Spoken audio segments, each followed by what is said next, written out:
हमारी संस्कृति, हमारे संस्कार सदा रहें हमारे साथ। सब्सक्राइब करें तिलक। जीने की कलाएं तुम सीख चुके हो, अब मैं तुम्हें मरने की कला सिखाता हूं। मरने की कला? हाँ, मरने की कला।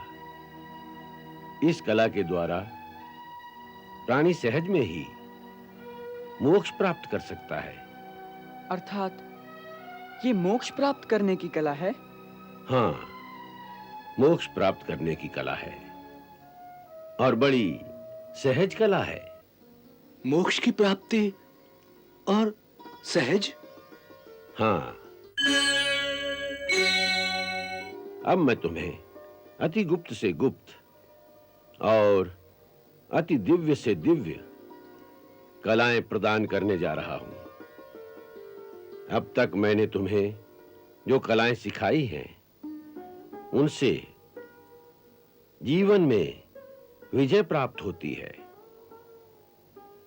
जीने की कलाएं तुम सीख चुके हो, अब मैं तुम्हें मरने की कला सिखाता हूं। मरने की कला?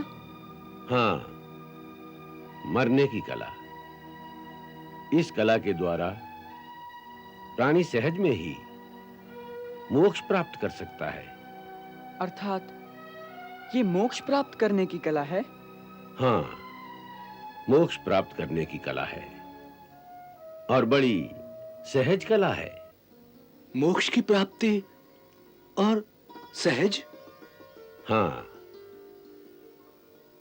शास्त्रों के अनुसार मनुष्य जीवन का लक्ष्य इन चार पदार्थों को प्राप्त करना है: धर्म, अर्थ, काम और मोक्ष। मनुष्य अपने जीवन में केवल तीन ही पदार्थों को प्राप्त कर सकता है, अर्थात धर्म, अर्थ और काम। चौथा, जो इन सबसे महान पदार्थ है, मोक्ष, उसकी प्राप्ति उसे केवल मरने पर ही हो सकती है, वो भी तब यदि उसे मरने की कला आती हो। गुरुदेव, इस गूढ़ रहस्य को तनिक विस्तार में बताने की कृपा करें। देखो, शास्त्र कहते हैं कि मृत्यु के समय प्राणी के मन में जो भाव होते हैं, उसी के अनुसार उसकी अंतगति होती है। सो यदि मरने के समय प्राणी के मन में संपत्ति, घर-बार या सगे संबंधियों के साथ मोह ममता के भाव प्रबल होंगे, तो उन्हीं इच्छाओं के अनुसार नया जन्म होगा